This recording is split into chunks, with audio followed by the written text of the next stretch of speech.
नमस्कार मित्रों, ज्ञान हब पर आपका स्वागत है। मैं रामकृष्ण मिश्रा। हम पेपर 4 कर रहे हैं पिछले एक महीने से, और उसमें आज करेंगे हम यूनिट 3 लोक सेवा के आधारभूत मूल्यों में सत्यनिष्ठा। जैसा कि आप लोग जानते हैं, सत्यनिष्ठा का जो ये टॉपिक है, पीसीएस में जो पहली वाले पेपर हुआ भी उत्तर प्रदेश में, यहाँ से कई प्रश्न आए थे अलग अलग संदर्भों में। एक बहुत ही महत्वपूर्ण टॉपिक है, यहाँ से प्रश्न आते रहते हैं और यूपीएससी ने भी बहुत बार इस पे क्वेश्चन पूछा है। तो बात की जाए सत्यनिष्ठा, तो उससे पहले थोड़ा सा रिवीजन कर लेते हैं कि आधारभूत मूल्य क्या होते हैं, यानी फाउंडेशन वैल्यूज कौन सी होती हैं। हालांकि हम इसको देख चुके हैं, बहुत वेरी शॉर्ट देखेंगे। देखिए, बुनियादी मूल्य वे आधारभूत मूल्य होते हैं जिसके अभाव में किसी संगठन, संस्था अथवा व्यवस्था का मूल्य बना रह पाना मुश्किल होता है, क्योंकि इसके अभाव में विश्वास तथा साख का संकट उत्पन्न हो जाता है। ये क्या होते हैं? आपके आधारभूत मूल्य होते हैं, मतलब बेसिक चीजें हैं। अगर किसी चीज में ये चीज ना रहे, फाउंडेशन है उसका, तो उसका जो वैल्यू है, जिसके मूल्य है, जिसकी मतलब ना आधार, वो समाप्त हो जाता है। इसलिए क्या बोलते हैं इसको? आधारभूत मूल्य बोलते हैं। ये कई प्रकार के होते हैं, हम देख चुके हैं सारे। बार बार रिविजन करने की जरूरत नहीं है, आप खुद देख लीजिएगा स्क्रीन स्टॉप करके। तो आज हम जो बात करने जा रहे हैं वो सत्यनिष्ठा, बहुत ही इंपॉर्टेंट है। देखिए, सत्यनिष्ठा को आगे बढ़ने से पहले थोड़ी बातें समझ लेते हैं। सत्यनिष्ठा का मतलब होता है जैसे आप अंदर हैं वैसे ही बाहर रहें, जैसे आपका निजी जीवन है वैसे ही सार्वजनिक जीवन रहें, और जैसे आपके मूल्य हैं आपके आचरण भी वैसे ही होने चाहिए। यानी कि हर स्तर पे मूल्य और आचरण में क्या होनी चाहिए? सुसंगति होनी चाहिए, समानता होनी चाहिए, और विभिन्न नैतिक मूल्यों के बीच क्या होनी चाहिए? तारतम्यता। तो आइए शुरू करते हैं सत्यनिष्ठा। हम धीरे धीरे समझते चलेंगे इसको कि सत्यनिष्ठा क्या होती है। पहले देखते हैं। देखिए, सत्यनिष्ठा व्यावसायिक जीवन का सर्वोच्च मूल्य है जो ईमानदारी के नजदीक है। इसका अर्थ है व्यक्ति के नैतिक सिद्धांत तथा व्यवहार के बीच सुसंगति का उपस्थित होना। वास्तव में सत्यनिष्ठा सत्य के प्रति आस्था है, जिसका मुख्य आधार सत्य को जानना तथा उस पर टिके रहना है। सत्यनिष्ठा संपन्न व्यक्ति हर स्थिति में व्यक्तिगत तथा सार्वजनिक जीवन दोनों ही पक्षों के में श्रेष्ठ नैतिक मूल्यों के अनुरूप आचरण करता है। यानी कि अभी थोड़ा समझते हैं। मान लीजिए कोई ऐसा व्यक्ति है जो सार्वजनिक जीवन में अपने आप को बहुत नैतिक दिखाता है और बहुत ही आराम से रहता है, कोई भी अभद्र टिप्पणी नहीं करता, महिलाओं को सम्मान करता है। वही पुरुष या वही व्यक्ति जब घर जाता है तो अपनी बेटियों से, अपनी बहू से, अपनी पत्नी से अभद्रता से पेश आता है, तो हम इसे क्या कहेंगे? ऐसे व्यक्ति को हम कभी भी सत्यनिष्ठ नहीं कह सकते। ठीक है, यानी कि जो व्यक्ति सार्वजनिक जीवन में कुछ और हो और नैतिक जीवन में कुछ और हो, उसको सत्यनिष्ठ कभी नहीं कहा जा सकता। इसी प्रकार एक और चीज समझते हैं इसमें। मान लीजिए कोई ऐसा व्यक्ति हो जो खुद को बहुत ही अहिंसावादी दिखाता हो, बहुत ही नैतिक दिखाता हो, परंतु उसका जो आचरण हो वो उचित ना हो, हम उसको भी क्या कहेंगे? सत्यनिष्ठ नहीं कहेंगे। इसी प्रकार या एक और चीज होती है क्या? मूल्यों में सुसंगतता। इसका मतलब है कि मान लीजिए मूल्य आपके बहुत अच्छे हैं, परंतु उन मूल्यों को प्राप्त करने के लिए जो आचरण करते हैं आप, वो उचित नहीं है, वो नैतिक नहीं है, तो हम ऐसे व्यक्ति को भी क्या कहते हैं? वो सत्यनिष्ठ नहीं है। तो इन बातों को अगर हम ध्यान रखते हैं तो हम सत्यनिष्ठा में कभी कंफ्यूज नहीं होंगे और अपना एक अच्छा आंसर भी फ्रेम कर सकेंगे। देखिए, सत्यनिष्ठा के लिए कुछ आवश्यक शर्तें हैं। क्या? व्यक्ति के नैतिक सिद्धांतों के बीच सुसंगति हो। वही जो हमने बात की अभी कि मतलब जो भी आपके नैतिक सिद्धांत हैं उसमें सुसंगति होनी चाहिए। नैतिक सोपान क्रम में स्पष्टता हो, मतलब आपको पता होना चाहिए कि आपका जो सर्वोच्च नैतिक मूल्य है वो कौन सा है, उसके बाद कौन सा है। इसमें सुसंगता स्थापित होनी चाहिए, सोपान क्रम बना रहना चाहिए। यार साथ में देखें तो व्यक्ति का प्रत्येक आचरण उसके मूल्य से सुसंगत हो। यानी कि अगर मैं कहता हूं कि मैं अहिंसावादी हूं, तो मेरा आचरण भी कैसा होना चाहिए? अहिंसावादी होना चाहिए, उसमें हिंसा का पुट नहीं होना चाहिए। इसी प्रकार आगे देखें तो अत्यंत गंभीर तथा विरल परिस्थितियों में मूल्यों से विचलन संभव है। देखिए, सत्यनिष्ठा में मान के चला जाता है कि वैसे तो हमारे मूल्य स्थिर रहेंगे, मतलब हमारे मूल्य आचरण में कोई विभेद नहीं रहेगा, परंतु कभी कभी विरलतम परिस्थितियां आ जाती हैं जहां हमें अपने नैतिक मूल्यों से विचलित होना पड़ता है। ये संभव है, परंतु ये व्यवहारिक, यानी कि इसको आपकी आदत नहीं होना चाहिए, ये आपका क्या होना चाहिए? बाध्यता के रूप में होना चाहिए। वास्तव में ये संभव नहीं है कि कोई व्यक्ति 100% सत्यनिष्ठ हो। बहुत लघु प्रकृति का विचलन जाने अनजाने में हो जाना बहुत आश्चर्य की बात नहीं है, लेकिन सत्यनिष्ठ व्यक्ति नैतिक मूल्यों से विचलित तभी होता है जब बहुत गंभीर व जटिल कारण विद्यमान हो तथा दूसरा विकल्प शेष ना हो। तो ये थी हमारी सत्यनिष्ठा। अगर आप समझ लेते हैं इस चीज़ को, इसके अर्थ में ही बहुत कुछ छिपा है। आप इससे अपने बहुत से प्रकार के उत्तरों को फ्रेम कर सकते हैं। हम एक वीडियो अलग से बना रहे हैं जैसे हर टॉपिक के ऊपर। उसमें क्या है कि वो कुछ प्रश्न होंगे, उसमें हल्का सा हम बहुत शॉर्ट में इस पर डिस्कस कर लेंगे ताकि आप लोग आंसर लिख सकें। और यदि आप आंसर लिखेंगे तो जो डिस्क्रिप्शन में लिंक दिया जाएगा, अगर आप वहाँ पोस्ट करते हैं, हम उसको चेक करके आपको मॉडल आंसर भी प्रोवाइड कराएंगे। तो ये आगे देखते हैं कि सत्यनिष्ठा के प्रकार कौन कौन से हैं। बौद्धिक सत्यनिष्ठा। देखिए, बौद्धिक सत्यनिष्ठा मतलब क्या है? इसमें अपने नैतिक प्रतिमानों की बौद्धिक परीक्षा करते रहना, परिस्थितियों के अनुरूप उनमें संशोधन करना तथा जिन मूल्यों व जितनी कठोरता के साथ हम दूसरों का मूल्यांकन करते हैं उसी प्रकार अपना भी मूल्यांकन करना, और यदि त्रुटियां या अंतर विरोध मिले तो उन्हें दूर करना। देखिए, इसका मतलब क्या है बौद्धिक सत्यनिष्ठा का?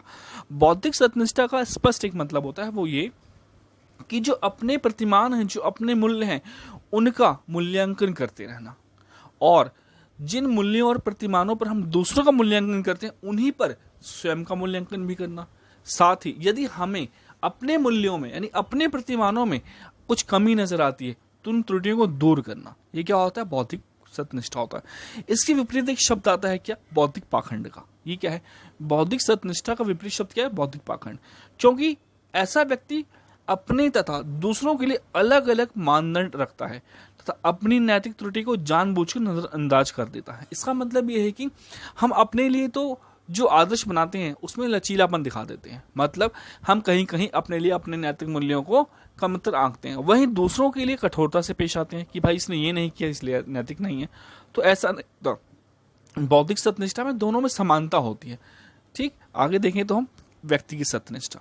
व्यक्ति की सत्यनिष्ठा का मतलब है व्यक्ति निजी जीवन में जिन मूल्यों को अपनाता है उनका अपने आचरण में उल्लंघन ना करना ही व्यक्तिगत सत्यनिष्ठा है। मतलब अगर मैं कहता हूं अपने जीवन में मैं महिलाओं का सम्मान करता हूं तो वो आचरण में भी दिखना चाहिए मेरे, उसका व्यक्तिगत जीवन में उल्लंघन नहीं होना चाहिए। इसी प्रकार आगे देखें तो व्यवसायिक सत्यनिष्ठा होती है। देखो, व्यवसायिक सत्यनिष्ठा का आशय है कि व्यवसाय से जुड़े नैतिक सिद्धांतों, मूल्यों, जो मूल्य संहिता है, कोड ऑफ एथिक्स है, तो आचरण संहिता यानी कोड ऑफ कंडक्ट है, का पालन करना क्या है? व्यवसायिक सत्यनिष्ठा है। जैसे किसी वकील का अपने मुवक्किल की सहायता करना क्या है? सत्यनिष्ठा है। तो दूसरे पक्ष की सांठगांठ करना क्या है? सत्यनिष्ठा से विचलन है। व्यवसायिक सत्यनिष्ठा क्या कहती है वकील के लिए? कि वो अपने मुवक्किल का पूरी तरह से सहयोग करेगा और केस में उसको विजय दिलाएगा, जीत दिलाएगा। परंतु मान लीजिए वही वकील विपक्षी टीम से या विपक्षी जो पार्टी है उससे सांठगांठ कर लेता है तो क्या कहलाएगा? वो सत्यनिष्ठा से विचलन कहलाएगा। और आगे देखें तो कलाकार की सत्यनिष्ठा। कलाकार की सत्यनिष्ठा बहुत इंपॉर्टेंट। देखिए, कलाकार को वही बात कहनी चाहिए जो वह सचमुच में सोचता है। किसी आर्थिक लाभ या दबाव में आकर गलत बात प्रसारित नहीं करनी चाहिए, क्योंकि समाज पर इसका व्यापक प्रभाव पड़ता है। एग्जाम्पल से समझते हैं कि मान लीजिए कोई ऐसा कलाकार है, वो मैगी का प्रचार करता है परंतु स्वयं मैगी का सेवन नहीं करता, तो वो किस आधार पर कहता है कि मैगी बहुत टेस्टी है और उसे खाना चाहिए? या इसी प्रकार मान लीजिए कभी जो आमिर खान थे वो सैमसंग की ऐड करते थे, उसका प्रचार करते थे कि भी बहुत अच्छा है, बाद में उन्होंने किसी अन्य फोन का प्रचार शुरू कर दिया। तो यहाँ पे वो उचित हैं व्यावसायिक रूप से, लेकिन व्यावसायिक सत्यनिष्ठा कहीं ना कहीं उनकी जो कलाकार की सत्यनिष्ठा है वो यहाँ पे क्या विरोधाभासी स्थिति उत्पन्न कर रही है। ठीक है, आगे देखें तो ब्रांड की सत्यनिष्ठा, ये बड़ा इंपॉर्टेंट चीज है। देखिए, किसी ब्रांड का अपनी छवि से संगत बनाए रखना बहुत जरूरी है। जैसे विज्ञापनों का पर्याय एक जैसा होना, बाजार संबंधी नीतियों में समरूपता, विज्ञापन तथा उत्पाद में समान गुणवत्ता आदि ब्रांड की सत्यनिष्ठा के लिए अंतर्गत आते हैं, बहुत इंपॉर्टेंट है। इसका मतलब ये है कि मान लीजिए कोई ऐसा ब्रांड है जो प्रचार में तो कहता है बहुत शक्तिवर्धक है, बहुत ही अच्छा है, फायदेमंद है, आपको स्वस्थ रखेगा, अब बहुत से गुणों की बखान करता है, वहीं जब उसका उपयोग करते हैं आप तो उसमें लाख कमियां पाते हैं, बहुत सारी कमियां आती हैं। या कोई कपड़े का ब्रांड है, कहता है इसका फैब्रिक ऐसा है, ये है, वो है, लेकिन जब उपयोग करते हैं तो वो कुछ ही समय बाद खराब हो जाता है। तो ये क्या है? आपकी ब्रांड की सत्यनिष्ठा के साथ खिलवाड़ है। यानी कि यहाँ पे ब्रांड की सत्यनिष्ठा का पालन नहीं हो रहा। कुछ उदाहरणों के माध्यम से अगर समझा जाए तो सत्यनिष्ठा, देखिए, मतदाताओं, उपभोक्ताओं या नागरिकों के समक्ष झूठ या झूठा वादा न करना, झूठा दावा न करना, ये क्या होता है? सत्यनिष्ठा के उदाहरण है। इस पर आगे देखें तो विफलता की स्थिति में आगे बढ़कर जिम्मेदारी को स्वीकार करना, चाहे गलती अनिश्चित की हो। फॉर एग्जाम्पल ये देखें तो गांधी जी द्वारा असहयोग आंदोलन के वापस लेने तथा इस आंदोलन को आरंभ करना हिमालय के समान भूल मानना, ये क्या था? गांधी जी की सत्यनिष्ठा थी कि उन्होंने कह दिया कि मेरी गलती थी ये जो मैंने आंदोलन शुरू किया। तो ये सब क्या है? सत्यनिष्ठा के उदाहरण है। आगे देखिए तो सचिन तेंदुलकर, जिन्होंने किंगफिशर शराब का विज्ञापन करने से मना कर दिया। क्यों? क्योंकि वो स्वयं शराब का सेवन नहीं करते थे और क्या मानते थे? वो शराब का जो सेवन है वो समाज के लिए हितकारी नहीं है, तो इसलिए उसका विज्ञापन करना मना कर दिया। मान लीजिए वहीं वो धन के लालच में, पैसे के लालच में से विज्ञापन करते और पैसा कमाते और गलत समाज को संदेश देते, और ऐसा संदेश जिसको वो खुद मानते हैं कि बुरा है, केवल पैसे के लालच में, तो क्या कहा जाता कि सचिन तेंदुलकर सत्यनिष्ठ नहीं है। परंतु जब उन्होंने इस विज्ञापन को करने से मना कर दिया तो स्पष्ट था कि सचिन तेंदुलकर की सत्यनिष्ठा बहुत ही उच्च कोटि की है। आगे देखें तो सत्यनिष्ठा के लाभ सार्वजनिक जीवन में और निजी जीवन दोनों हम देखेंगे। पहले क्या है? सत्यनिष्ठा व्यक्तिगत जीवन में। देखिए, जैसा कि आप जानते हैं सत्यनिष्ठा क्या है? सुसंगति है क्या व्यवहार और आचरण में। तो व्यक्तिगत जीवन में इसकी बहुत ही ज्यादा लाभ होते हैं। पहला, इससे व्यक्ति की विश्वसनीयता है वो बढ़ती है, जिससे व्यवसाय, राजनीति तथा प्रशासन में सफलता की संभावना बढ़ जाती है। ठीक है, देखिए आगे इसी प्रकार सफलता से सम्मान तथा सम्मान से आत्मसंतोष प्राप्त होता है। परिणामतः निष्पादन और बेहतर हो जाता है, क्योंकि जब व्यक्ति में आत्मसंतुष्टि होती है तो आउटपुट जो लग रहा है उससे बहुत ही ज्यादा गुणवत्तापूर्ण उत्तर मिलता है आपको, परिणाम मिलता है आपको। यदि सत्यनिष्ठ व्यक्ति से कोई गलती हो भी जाती है तो उसे अपवाद समझकर गैर इरादतन मान लिया जाता है, क्योंकि इससे पहले इस व्यक्ति ने कभी ऐसा कुछ नहीं किया था। उसकी विश्वसनीयता, इस सत्यनिष्ठा बहुत उच्च स्तर की है। इसी प्रकार अगर प्रशासन में बात की जाए तो प्रशासन में लाभ कर्मचारियों, वरिष्ठ अधिकारियों तथा जनता का विश्वास प्राप्त होता है। उदाहरण के लिए मेट्रोमैन ई श्रीधरन, देखिए प्रशासन में जो सत्यनिष्ठा का परिचय मेट्रोमैन ई श्रीधरन ने दिया, उसका क्या लाभ हुआ इनको? उनका जो महत्व था, उनकी जो वैल्यू थी, कर्मचारी समझ रहे थे। यही नहीं, वरिष्ठ अधिकारी भी उनका आदर करते थे, जबकि जनता ने उन्हें बहुत ही प्यार और विश्वास प्रदान किया। आज भी हम इन्हें एक बेहतरीन प्रशासक के रूप में जनता स्वीकार करती है, हम स्वीकार करते हैं। अगला देखें तो इससे हितों के संघर्ष से मुक्ति मिलती है। क्या? हित विरोधिता में हमें मुक्ति मिलती है। प्रशासनिक भ्रष्टाचार में कमी आती है।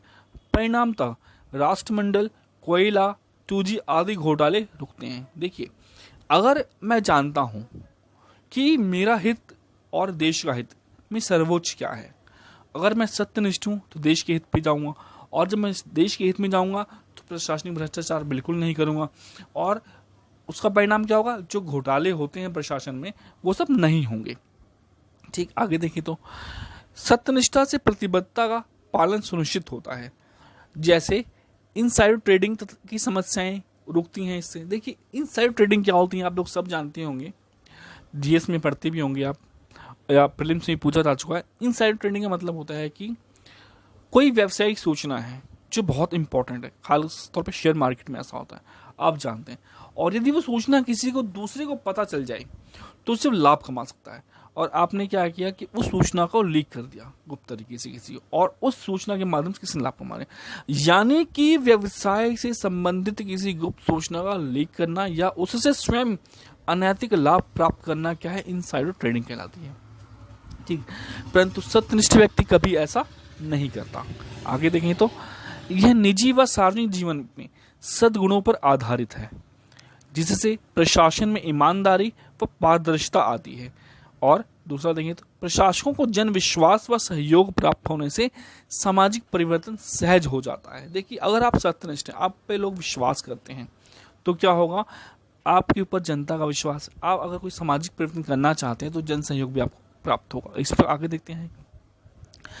इस प्रकार सत्यनिष्ठा है लोकतांत्रिक राज्यों में प्रशासकों की कल्याणकारी भूमिका सुनिश्चित करती है, साथ ही वास्तविक लाभार्थियों तक योजनाओं का तथा नीतियों का लाभ पहुंचाती है। और इस पर हमने क्या देखा, सत्यनिष्ठा देखा। बहुत ही इंपॉर्टेंट टॉपिक है आपका GS4 में, यहाँ से प्रश्न आने की संभावना पूरी है। तो आप अच्छे से कीजिएगा, आंसर लिखिएगा। इस पर क्वेश्चन आपको एक अलग वीडियो में दिया जाएगा। आज हमने एक पहली वीडियो दी है जिसपे क्वेश्चन दिए गए थे पहली यूनिट से, मूल्य और नैतिकता से पहला। और आपने अगर उत्तर लिखा हो तो प्लीज़ लिंक पे अपलोड करें, वहाँ पे हम चेक करेंगे और मॉडल आंसर भी आपको प्रोवाइड कराएंगे। धन्यवाद, नमस्कार। हाँ, एक और बात कहनी थी इंपॉर्टेंट, वो ये कि प्लीज़ अगर हमारी वीडियो आपको अच्छी लग रही हो तो इसे लाइक करें, सब्सक्राइब करें, शेयर करें, कमेंट करें, और कुछ कमी हो तो उसको बताएं भी। ये आपका अपना चैनल है। धन्यवाद, नमस्कार।